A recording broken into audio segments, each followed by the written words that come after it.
It is now clear that we've achieved the most incredible political thing. Look what happened. Is this crazy?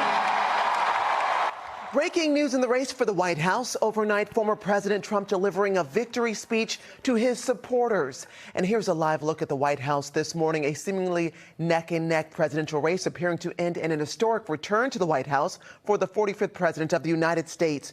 Former President Trump anticipated to become the 47th president of our country. And you just heard him, Trump declaring victory overnight just after that heated battleground state of Pennsylvania was just called in his favor. So we're going to take a look at the numbers here. Votes are still being counted this morning. But for right now, former President Trump holding that 51% lead nationwide right now, and Vice President Harris with a 47% deficit at the moment. So our team has been working through the night. We have team coverage this morning from both campaigns, as well as our own in-house analysis for you. We get started with NBC 10's Eli Rosenberg, live in West Palm Beach, Florida. Eli, the former president spoke to his supporters overnight.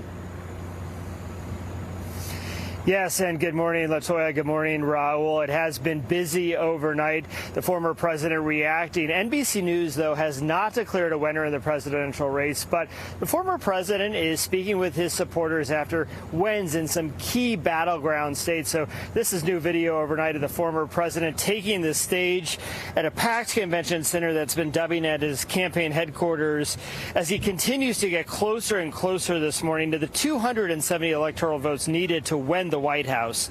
His favorite song blaring as he entered to thunderous applause and cheers. Many in this crowd had waited hours. When we arrived there, there was already a line of people yesterday afternoon around 2 p.m. So that gives you a sense of the anticipation in the room.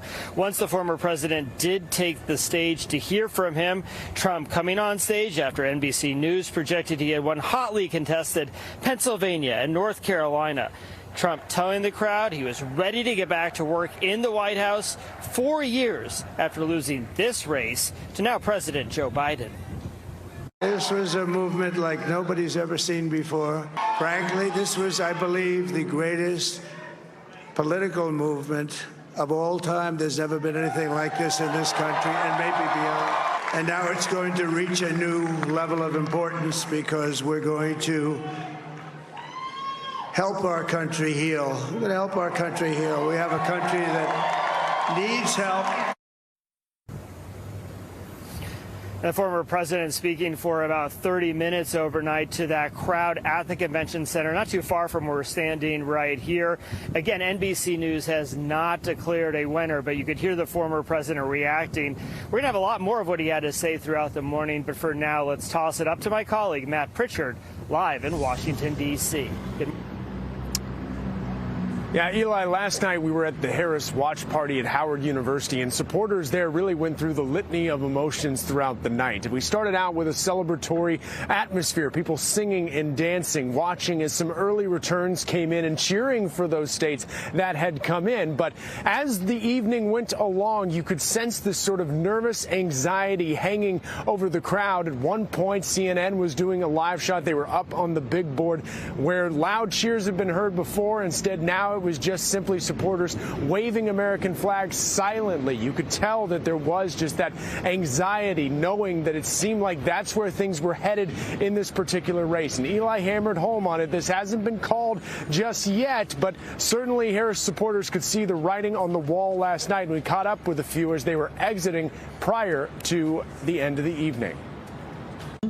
Really wasn't expecting it to be called tonight, but really kind of disappointed in the way that some of the states went. We're still staying positive, still staying strong, and hoping for the best. Definitely a little bit disappointed, a little bit anxious. It was kind of unsure because the polling and the margins were so tight. So coming here, it was kind of very disappointing to see the fact that she's like damn near losing Michigan, and Pennsylvania is looking a little slow. And the path to victory for Kamala Harris just gets smaller and smaller and smaller.